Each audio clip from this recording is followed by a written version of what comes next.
Good morning, everybody. It is Monday, April 6th. I miss your faces. Have I told you yet today how much I love you? Because I do. We've got a busy week ahead, some different things happening. Um, I want to just kind of give you a few extra things, adults especially, to kind of tuck back in your brain. I'd sent out an email earlier saying that I wanted to have a pickup day or a grab and go day for us on Wednesday, the 8th, but I just got out of a Zoom meeting with Mr. Montgomery and the other teachers, and he's wanting me to do hours on Thursday, the 9th, because he has asked today for all of the other teachers to have one that day also.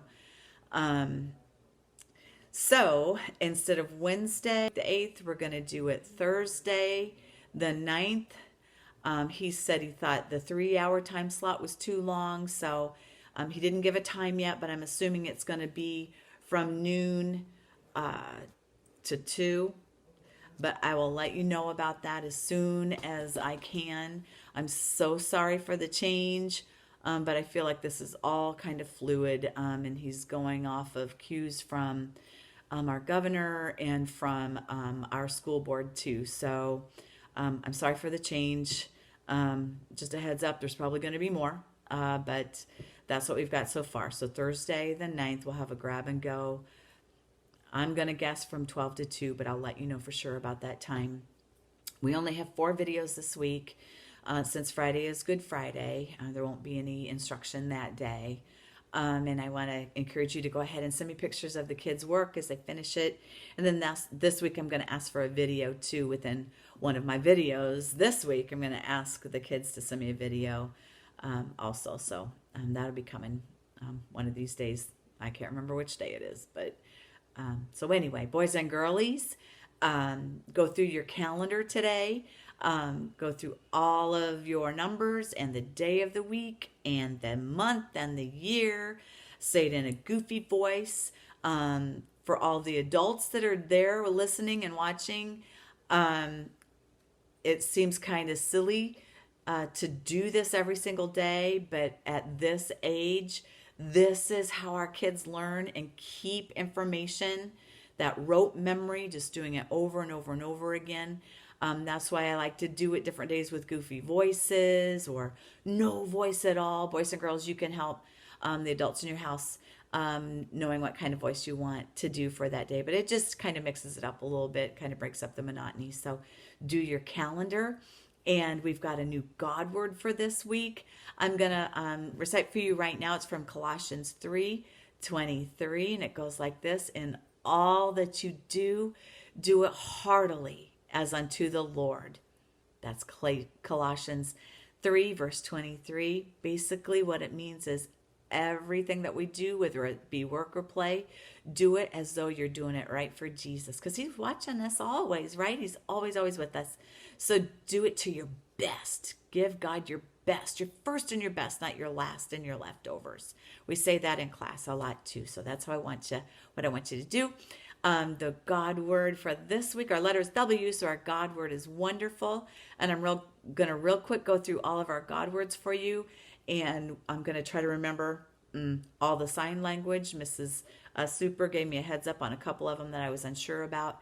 But I'll go through them now, and you can practice them with your sign language too, okay? So I'm going to back it up a little bit so you can see my hands a little better. So they are, God is almighty. He is beautiful. He is our creator. He is our defender. He is everlasting. He is my friend. He is gracious. He is holy. He is incredible. He is Jesus. He is, this is a toughie, make a K, King. He is loving. He is magnificent. He is never ending. He is omniscient. He is powerful. He is He is righteous. He is our He is our Savior. He is the truth. He is unchanged. Oops, your wrists, I should say. He is unchanging. He is victorious. So this was a fun one. Victorious. He is victorious. He is wonderful. We use this one for a couple different ones, don't we? But that was what I got from Mrs. Super. You're going to remember all of those except those last few that we just learned. So remember, it's unchanging. He is victorious. He is wonderful. You got it. You could even do that for me and send me a video of that if you'd want to, or put that on Facebook. That would be awesome for everybody to see.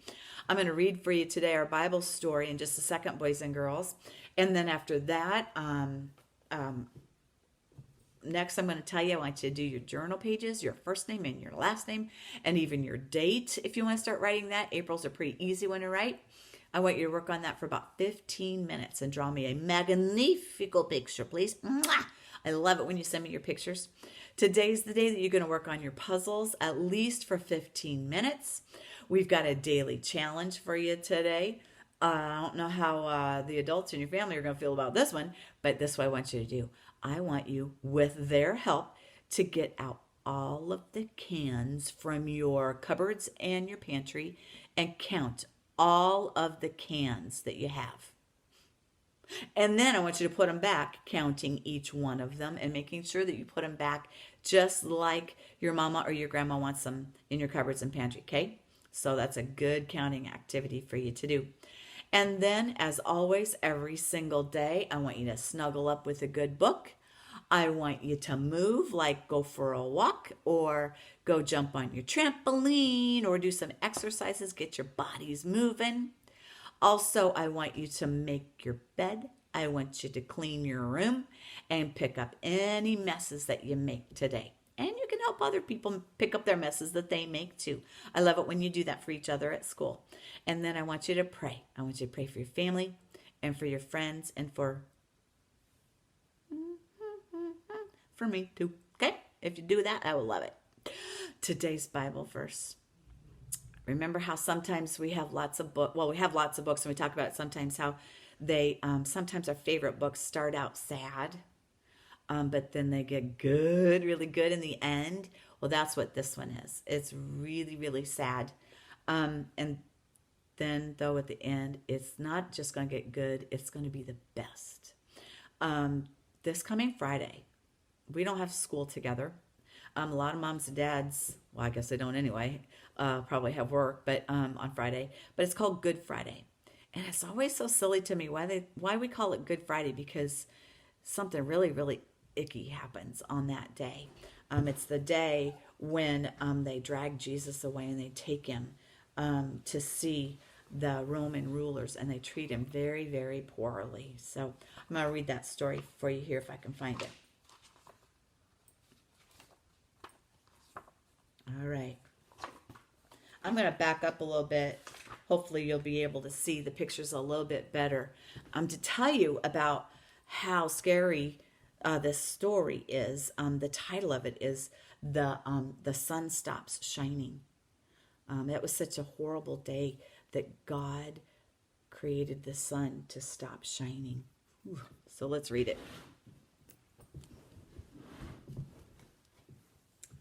The sun stops shining. And in the Bible, it can be found in Matthew and Mark and Luke and John. All four writers gave an account of what happened on this day. So you're the king, are you? The Roman soldiers jeered. Then you're going to need a crown and a robe. They gave Jesus a crown made of thorns. Can you even imagine a crown of thorns on your head? And then they put on a purple robe on him. And they pretended to bow down to him. Your Majesty, they said. Then they whipped him. They spat on him. They didn't understand that this was the Prince of Life, the King of heaven and earth. He had come to rescue them. And yet they were so mean to him. The soldiers even made him a sign. It said, "Our King," and they nailed it to a wooden cross. They walked up a hill outside the city. Jesus carried the cross on his back. Jesus had never done anything wrong ever, and they were going to kill him the way that criminals were killed, even though he wasn't a criminal.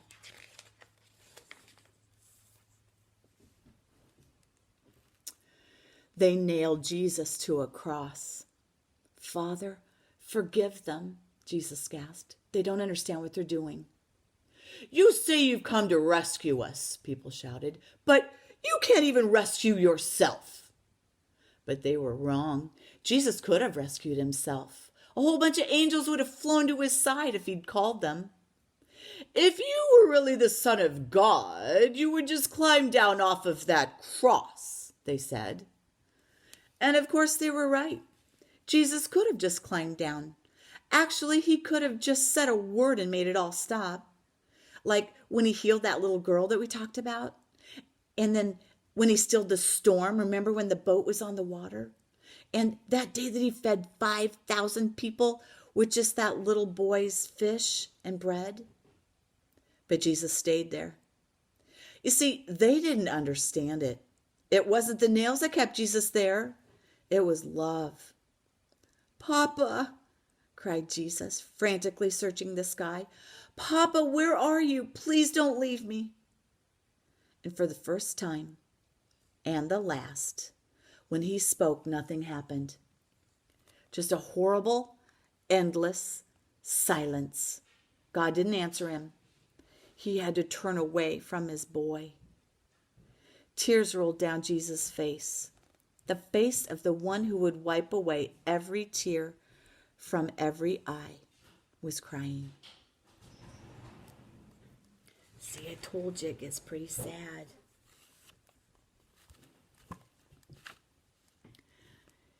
Even though it was midday, about noon, a dreadful darkness covered the face of the world. The sun could not shine. The earth trembled and quaked. The mountains shook, rocks split in two, until it seemed that the whole world would break, that creation itself was going to tear apart. The full force of the storm of God's fierce anger at sin was coming down. It was coming down on his son instead of his people. It was the only way God could destroy sin and not destroy his children whose hearts were filled with sin. Someone had to take our place. Then Jesus shouted out in a loud voice, "It is finished." And it was. He had done it. Jesus had rescued the whole world. "Father," Jesus cried, "I give you my life." And with a great sigh, he let himself die. Strange clouds and shadows filled the sky, purple, orange, black, like a bruise.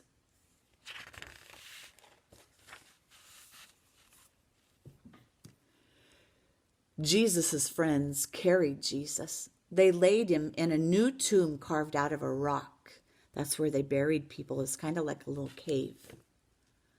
How could Jesus die? What had gone wrong? What did it mean? They didn't know anything anymore, except they did know that their hearts were broken. "Well, that's the end of Jesus," the leaders said. But just to be sure, they sent strong soldiers to guard the tomb, and they hauled a huge stone in front of the door of the tomb so that no one could get in or out. Do you know the line in the story where it says, "Well, that's the end of Jesus"? Think about who our enemy is. It's Satan. And Satan was thinking, "Whew, he's done. We don't have to worry about Jesus anymore." But guess what? That's not the end of the story. We have to have the sad part of the story to make the happy part of the story even happier. But even though it's good to think about what Jesus went through and how he suffered, even though it's hard, it's good for us to think about it. And then on the following Sunday, on Easter Sunday, we all know what happens, right? It's gonna be really good. That's when he comes up out of the grave. And that's the best part of the story, isn't it? One of my very, very favorites. Boys and girls, this morning while I was getting ready, do I hear somebody in the background that's not being very quiet? Peters? While I was walking around this morning praying for you, I pray for you every day. And when I pray for you, I think about your faces. It's just me again. Hi, faces. Who was that? Say hi, Pastor Craig. Hi, Pastor Craig. I think about your faces as I'm praying for you. And so I decided this week, I want to tell you what I think about when I pray for you. I'm not going to do everybody today, though. I'm going to do a few today and a few tomorrow. And then I'm going to do like 3 or 4 or 5 different ones each day. Okay, so if you don't hear your name tomorrow or today, I promise you're going to hear it either tomorrow or Wednesday or Thursday. Okay, I promise. All right, today we're going to go in alphabetical order, girls first and then the boys. So today I'm going to start with Elsa. My sweet Elsa. Elsa is as sweet and as quiet as a bunny. That's what I think about when I think about Elsa. She is the sweetest, most tender-hearted little thing I know. And Elsa, I love you and I miss you. God made you that way, and I love that he made you that way. My next friend up is Elsie. Elsie is a go-getter. I'm telling you what, she doesn't meet any strangers. She loves everybody. She's happy and she is exuberant. And Elsie loves to get work done. I'm telling you what, she gets right to it. She's the first to jump on it, sometimes jumps right through it, but she is getting so good. In fact, I got a picture that Elsie colored, and I thought her big sister Hayden did it. But it wasn't Hayden, it was Elsie. Elsie, you've gotten so good. Thank you. You are becoming so careful with what you do. I just love the way God made you. I love you, and I miss you too. My next friend up is Evelyn. Evelyn is another one of those real sweetheart girly girls. There's sometimes in the classroom when things get really loud and out of control. I know you can't even imagine that, but it does. And sometimes my voice goes up when I have to quiet others down or kind of change the directions of things. And Evelyn is always one that comes running to me or looks at me she wants to make sure that I'm not upset with her. She wants to make sure that things are all okay. And she'll come up and give me a hug. And I love that about you, Evelyn. I love you. I love the way God made you. And I miss you too. Next one up is Livia, or otherwise known as Cheetah Girl.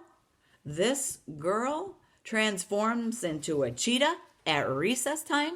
At the first part of the school year, I'd see Livia out playing with her friends and she'd be running on all fours. And I thought, what is that girl doing? And then I found out she was being a cheetah. And she's a good one too. In fact, I like to think about Livia as being our nature girl. She's the one that always brings in books about nature and animals out in nature and books about bugs out in nature. And even though some of those books have spooters in them, I still love Livia, even though I don't love the spooters. But I think about Livia and her bright personality and how God made you, Livia. I love it. I love you and I miss you. And then Lola. Lola's going to be my last one that I'm going to do today. Everybody else is going to get a turn the rest of the week. But today I'm going to end with Lola. Lola also has one of the sweetest, kindest hearts I know. And Lola shows Jesus to all of her friends in school. There's been so many times when I've seen how Lola will go. She just has this sense. If she sees that someone's having a down day or struggling with something or sad, Lola is the first one to go over. I've got another friend that I'll mention later on a different day that's like this too. But Lola's from the very first week of school, she's been one of the first that will go up to that friend and give them a hug or help them do whatever they're needing help with. In fact, when Prashanza started with us this year, Prashanza's one of our little friends, and she didn't know English very well at all. And she struggled with understanding what I wanted her to do. And before I would even get a chance to go help her myself, Lola would go help her. And so Lola, it was you being so kind to her and so helpful that helped Prashanza learn our language as quickly as she did. Boys and girls, I love you all so very much. I promise I'm going to mention each one of you on a different day this week, but that's what all I'm going to do for today. I'm going to say goodbye now for the end of our Monday. I love you so much and I miss you, and I'll see you tomorrow.